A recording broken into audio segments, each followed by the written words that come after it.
दोस्तों आज हम आपको एक ऐसी बैंक रॉबरी की कहानी सुनाने जा रहे हैं जिसे इतिहास के पन्नों में एक परफेक्ट बैंक रॉबरी के नाम से याद किया जाता है।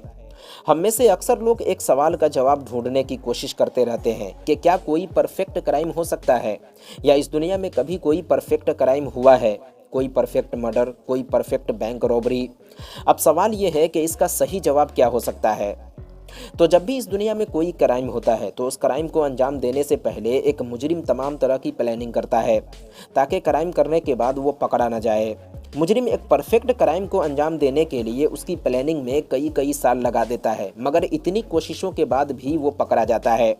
तो क्या जब एक मुजरिम पुलिस की गिरफ्त में आ जाए तो उसके द्वारा अंजाम दिए गए क्राइम को हम परफेक्ट क्राइम कहेंगे?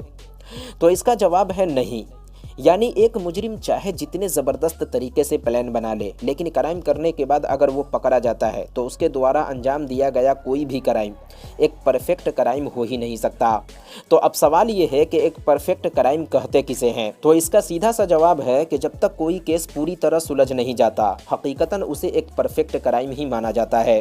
यानी इस बात की कोई अहमियत ही नहीं कि एक मुजरिम ने किसी भी क्राइम को अंजाम देने से पहले कितनी तैयारी कर रखी है। अगर वो क्राइम करने के बाद पकड़ा नहीं जाता तो उसके द्वारा अंजाम दिए गए क्राइम को एक परफेक्ट क्राइम ही माना जाएगा। लेकिन इसका ये मतलब भी हरगिज़ नहीं कि पुलिस पूरी ईमानदारी से अपना काम ही न करे। यानी पुलिस अगर पूरी ईमानदारी से किसी भी केस की इन्वेस्टिगेशन करती तो मुजरिम ज़रूर पकड़ा जाता, तो अब उसे एक परफेक्ट क्राइम नहीं माना जाएगा। तो खैर, आज हम जिस बैंक रॉबरी की कहानी सुनाने जा रहे हैं, इस केस में पुलिस 1-2 साल नहीं बल्कि पूरे 52 साल तक असल मुजरिम को ढूंढती रही, मगर पुलिस कभी उसे ढूंढ ही नहीं पाई। हालांकि पुलिस के पास मुजरिम का नाम पता सब कुछ था, यहाँ तक कि उसकी तस्वीर भी थी, मगर इन सब के बावजूद पुलिस असल मुजरिम तक पहुंचने में नाकाम रही। जिस शख्स ने इस बैंक रॉबरी को अंजाम दिया, पुलिस से बचने के लिए उसने अपने परिवार, दोस्त और रिश्तेदारों से इन 52 सालों में कभी मुलाकात तक नहीं की, क्योंकि उसे पता था कि अगर वो अपने परिवार के लोगों से मुलाकात करेगा तो पुलिस उस तक पहुंच ही जाएगी। और इससे भी हैरान करने वाली बात यह थी कि उस शख्स ने महज 20 साल की उम्र में इस चोरी को अंजाम दिया और अपने ही देश के किसी दूसरे शहर में जाकर उसने अपनी ज़िंदगी के 52 साल गुजार दिए। इस दरमियान उसने शादी भी की, उसके बाल बच्चे भी हुए, उसके बच्चों के बच्चे भी हुए, लेकिन उसकी बीवी भी ये नहीं जान पाई कि जिस शख्स के साथ उसने पूरी ज़िंदगी गुजार दी उसकी असलियत क्या है। इस चोर की एक ख़ास बात यह भी है कि ये शख्स करोड़ों रुपए का मालिक था, लेकिन इसने अपनी पूरी ज़िंदगी में किसी को एहसास तक नहीं होने दिया कि उसके पास करोड़ों रुपए हैं। यानी उसने अपनी पूरी ज़िंदगी बड़े ही नॉर्मल तरीके से काट लिया, लेकिन ज़िंदगी के आखिरी लम्हे में उसने सोचा कि कहीं ये राज हमेशा एक राज ही न रह जाए और दुनिया ये जान ही न पाए कि इस परफेक्ट रॉबरी का असल मास्टरमाइंड कौन था। और वैसे भी वो ज़िंदगी के आखिरी दिनों में एक ख़तरनाक बीमारी से जूझ रहा था और बिस्तरे मर्ग पर अपनी मौत का इंतज़ार कर रहा था। उसने सोचा अगर ये राज अब दुनिया को पता चल भी जाए तो कानून भी उसका कुछ बिगाड़ नहीं सकती। और फिर उसने अपनी वाइफ को 52 साल पहले अंजाम दिए गए एक परफेक्ट बैंक रॉबरी की पूरी कहानी सुना दी, और इस कहानी को सुनकर खुद उसकी वाइफ भी हैरान रह गई। तो कैसे उसने अपनी मौत से पहले खुद सुनाई एक परफेक्ट बैंक रॉबरी की पूरी कहानी, और आखिर कैसे हुआ ये सब, आइए जानते हैं पूरी कहानी आज की इस वीडियो में।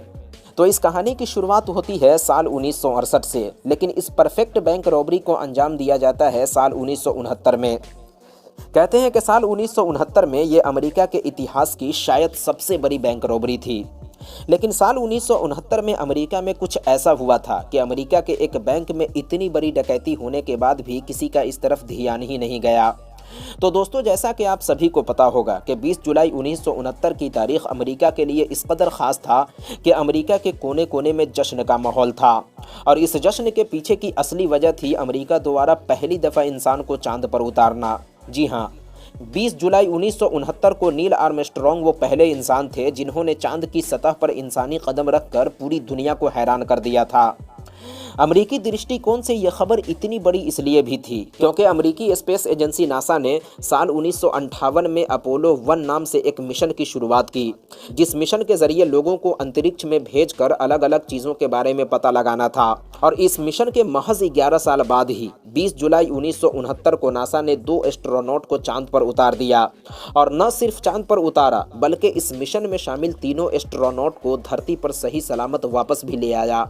हालांकि अमेरिका का सबसे बड़ा विरोधी कंट्री रूस भी अमेरिका से पहले अपने एस्ट्रोनॉट को चांद पर उतारना चाहता था, मगर वो इस रेस में पीछे रह गया और अमेरिका बाजी मार गया।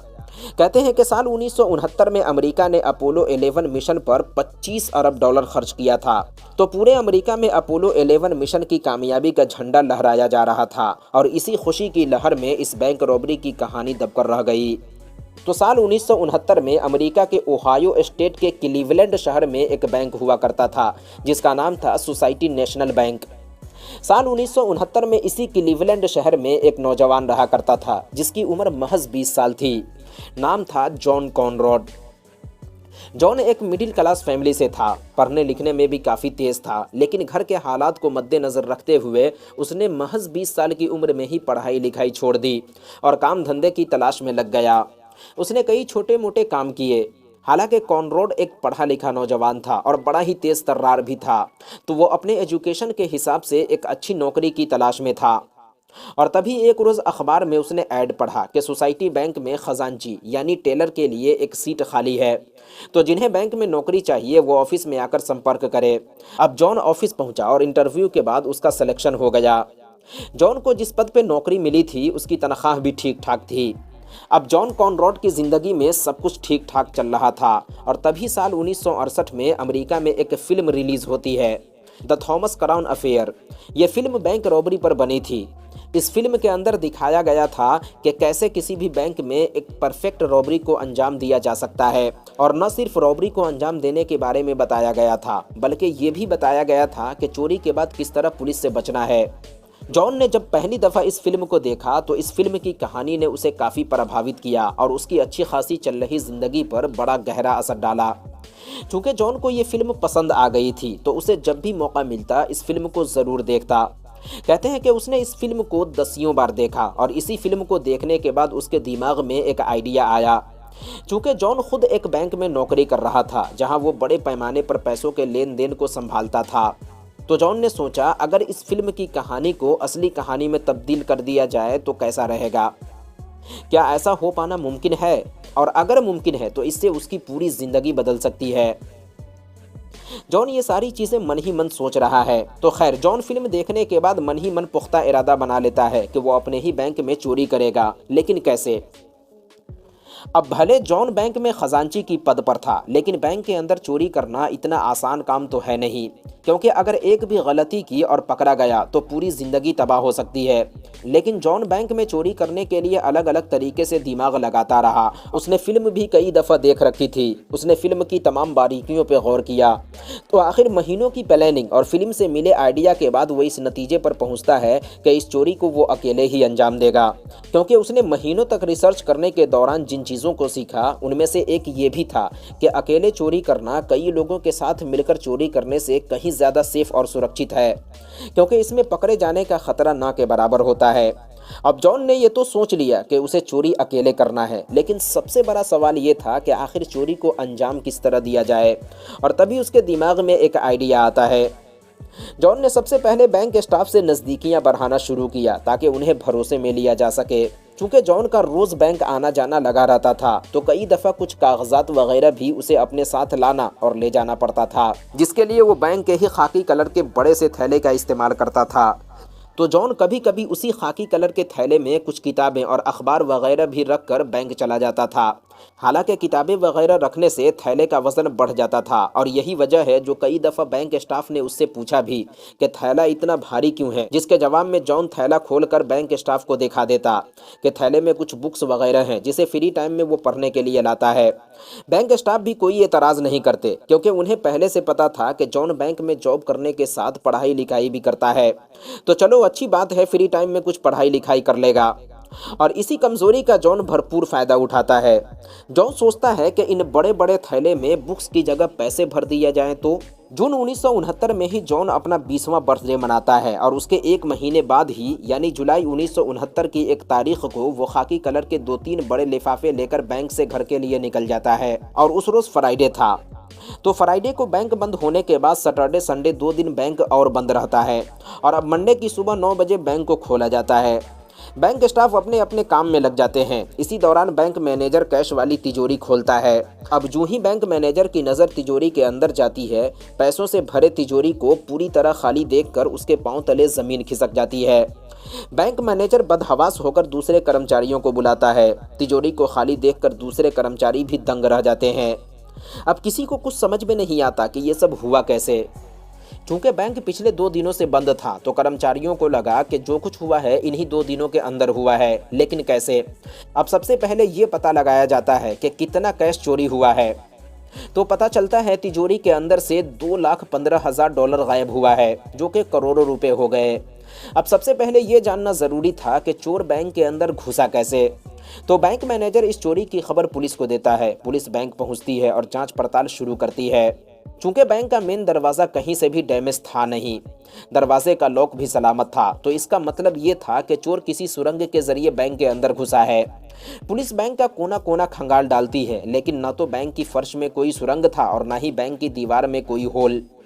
अब पुलिस भी हैरान थी कि आखिर बैंक का मेन गेट भी सही है, बैंक के अंदर कोई सुरंग भी नहीं है, तो आखिर चोर अंदर घुसा कैसे। कहीं किसी इंटरनल आदमी का काम तो नहीं। जिसके बाद पुलिस एक एक कर तमाम कर्मचारियों से पूछताछ करती है तो पता चलता है बैंक के तमाम स्टाफ ड्यूटी पर हैं सिवाय एक के, और वो था जॉन कॉनरॉड। जॉन गायब था और उसने बैंक से छुट्टी भी नहीं लिया था। तो पुलिस का पहला शक जॉन पर ही जाता है। जिसके बाद पुलिस बैंक से जॉन का एड्रेस लेकर उसके घर पहुंचती है, लेकिन ये क्या, जॉन के घर पे भी ताला लगा हुआ है।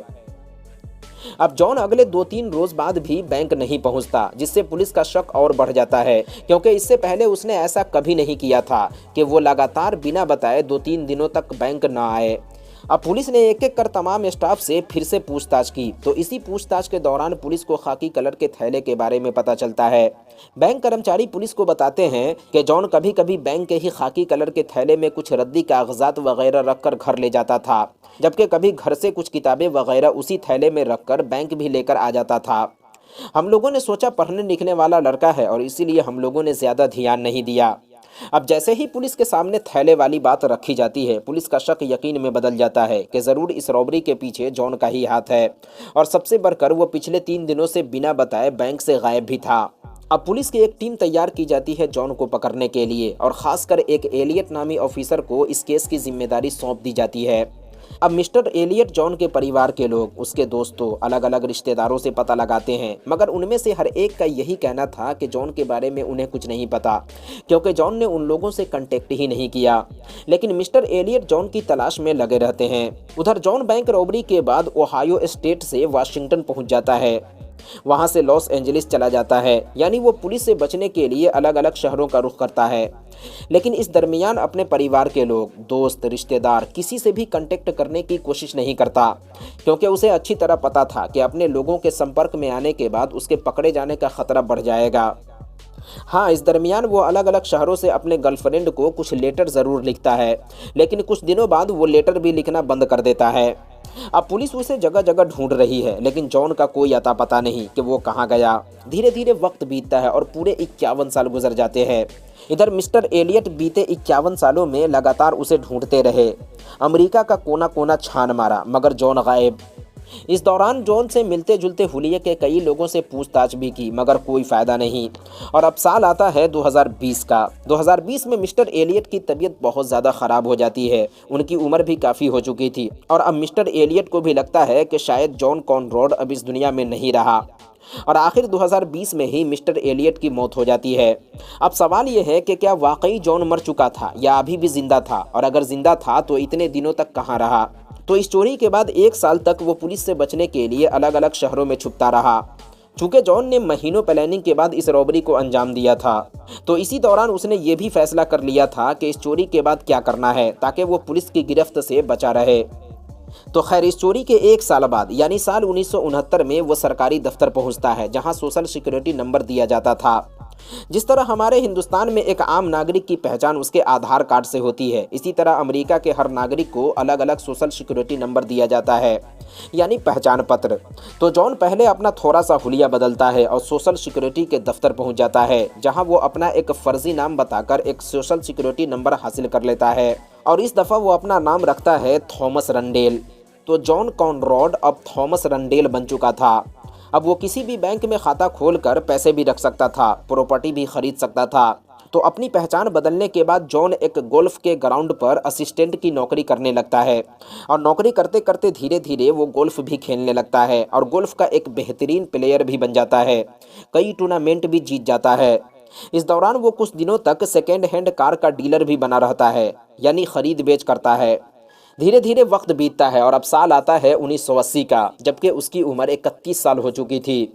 1980 में ही वो एक लड़की से शादी भी करता है जिसे वो पहले से जानता भी नहीं था और एक किराए पर घर लेकर आम और साधारण सी जिंदगी जीने लगता है। हालांकि उसके पास पैसे की कोई कमी नहीं थी, करोड़ों रुपए का मालिक था। अगर वो चाहता तो एक लग्जरी लाइफ गुजार सकता था, मगर कोई दिखावा नहीं। उसने फिल्म से ये भी सीखा था कि चोरी करना उतना मुश्किल नहीं जितना चोरी के बाद उसे छुपाना और हजम करना मुश्किल होता है, क्योंकि आपकी एक गलती आपको सलाखों के पीछे पहुंचा सकती है। तो साल 1980 में जॉन ने शादी की, लेकिन उसकी पत्नी को भी नहीं पता कि उसके पति का असली नाम और पहचान कुछ और है। तो उसने अपनी पूरी जिंदगी बड़े ही साधारण तरीके से गुजार दी, लेकिन कभी शो नहीं किया कि उसके पास करोड़ों रुपए हैं। इस दरमियान उसकी 2 बेटियां भी हुई, लेकिन जॉन की हकीकत से बीवी और बेटी सभी अनजान थे। धीरे धीरे वक्त बीता और 2021 आ गया। 2021 में जॉन की उम्र 72 साल हो चुकी थी और उसे लंग कैंसर भी हो चुका था। डॉक्टरों ने साफ बता दिया था कि ये चंद महीनों के मेहमान हैं। अब जॉन बहुत जल्द इस दुनिया को अलविदा कहने वाला है, मगर उसकी हकीकत से दुनिया अनजान है। और आखिर नवंबर 2021 में एक रोज़ वो अपनी बीवी से कहता है कि पिछले 52 साल से मैंने एक राज अपने दिल में दफन कर रखा था, लेकिन मरने से पहले वो राज मैं तुम्हें बताना चाहता हूँ। मेरा असल नाम थॉमस रंडेल नहीं बल्कि जॉन कॉनरॉड है। जब मेरी उम्र सिर्फ 20 साल थी तो मैं एक बैंक में जॉब कर रहा था और उसी दौरान हमने अपने ही बैंक से $2,15,000 लूट लिया और फिर पुलिस से बचने के लिए अपना नाम और पहचान सब कुछ बदल लिया। जब बीवी ने उसकी कहानी सुनी तो वो खुद दंग रह गई कि उसने पूरी जिंदगी एक ऐसे शख्स के साथ गुजार दी जो इतनी बड़ी डकैती का गुनाहगार था। जिसके बाद जॉन की मौत हो गई। उधर जब जॉन गोल्फ मैदान पर असिस्टेंट की नौकरी कर रहा था, उसी दौरान एक FBI ऑफिसर से उसकी अच्छी दोस्ती हो गई थी। लेकिन उस FBI ऑफिसर को कभी शक भी न हुआ कि उसका दोस्त सोसाइटी नेशनल बैंक में हुई डकैती का असल गुनाहगार है। खैर, जॉन की मौत हो गई। बीवी ने किसी से कुछ बताया नहीं, लेकिन चूंकि जॉन एक बेहतरीन गोल्फ प्लेयर के साथ एक अच्छा इंसान भी था, तो लोग उसे बड़ी इज्जत की निगाह से देखते थे। तो जब मौत की खबर गोल्फ ग्राउंड तक पहुंची, जहां जॉन ने अपना बहुत सारा वक्त गुजारा था, तो उन लोगों ने जॉन की मौत पर शोक मनाने के लिए एक श्रद्धांजलि सभा रखी और इस श्रद्धांजलि सभा के प्रोग्राम को लेकर अखबार में एक ऐड दे दी, जहां परिवार के लोगों ने एक 40-50 साल पुरानी तस्वीर दे दी। हालांकि इस केस की जांच पड़ताल कर रहे पुलिस ऑफिसर की मौत हो चुकी थी, लेकिन एक पुलिस ऑफिसर और थे जो इस केस पर काम कर चुके थे। जब उन्होंने अखबार में ये तस्वीर देखी तो वो कुछ देर भौंचक्के रह गए। उन्होंने कहा, ये तो कुछ जानी पहचानी तस्वीर लग रही है। उन्होंने तुरंत अपने क्रिमिनल डाटाबेस से मैच कराया और तस्वीर मैच कर गया। पता चला ये तो सोसाइटी नेशनल बैंक में डकैती डालने वाला जॉन कॉनरॉड है। जिसके बाद पुलिस उसके घर पहुंचती है। अब पुलिस जॉन की बीवी से पूछताछ करती है। वो कहती है, हाँ, मरने से महज कुछ रोज पहले उसने इस रॉबरी की पूरी कहानी सुनाई थी। अब पुलिस पूछती है, क्या चोरी हुए पैसों के बारे में भी कुछ बताया? जॉन की वाइफ कहती है, नहीं, इस बारे में उन्हें कुछ नहीं पता। उधर जॉन के माँ की मौत हो चुकी थी, लेकिन उसके 2 भाई अभी भी जिंदा थे। वो इस खबर को सुनने के बाद बजाय नाराज होने के खुश भी होते हैं। जॉन के दोनों भाइयों के मुताबिक उन्हें लग रहा था कि जॉन इस दुनिया में नहीं रहा, लेकिन थैंक्स गॉड न वो सिर्फ जिंदा था बल्कि उसने एक अच्छी जिंदगी भी गुजारी। इधर पुलिस मीडिया में आकर बताती है कि हमने 52 साल पुराने एक बैंक रॉबरी के केस को सॉल्व कर लिया है। हालांकि कुछ लोगों ने कमेंट भी किया कि आपने घंटा सॉल्व कर लिया है। वो तो शुक्र मनाओ उस मरने वाले शख्स का जिसने मरने से पहले अपना जुर्म खुद कबूल कर लिया। पुलिस ने यह भी कहा कि हमें असल मुजरिम के बारे में तो पता चल गया, लेकिन उन पैसों के बारे में हम पता नहीं लगा सके, क्योंकि पुलिस ने जब जॉन, उसकी पत्नी और बेटियों के बैंक अकाउंट की डिटेल्स निकाली तो पता चला उनके अकाउंट में थोड़े बहुत पैसे हैं। और ना ही जॉन ने अपने या अपनी पत्नी और बेटियों के नाम से कोई प्रॉपर्टी खरीदा जिसमें उसने इतनी बड़ी रकम इन्वेस्ट किया हो, बल्कि इसका उल्टा उन लोगों ने बैंक से कई लोन भी ले रखा था। तो जॉन ने न लग्जरी लाइफ गुजारी, न उसने कोई प्रॉपर्टी खरीदा और ना ही वो पैसे उसके अकाउंट में थे। तो आखिर ये पैसे गए कहाँ?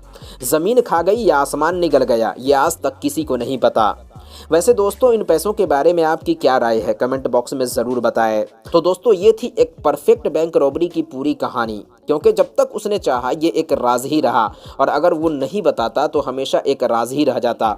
उम्मीद है दोस्तों यह कहानी आपको पसंद आई होगी। अगर कहानी पसंद आई तो ऐसे ही और भी इंटरेस्टिंग कहानियाँ सुनने के लिए चैनल को ज़रूर सब्सक्राइब करें। मिलते हैं किसी नई वीडियो के साथ, जब तक के लिए अपना और अपने घर वालों का बहुत बहुत ख्याल रखें और वीडियो देखने के लिए आप सभी का बहुत बहुत शुक्रिया।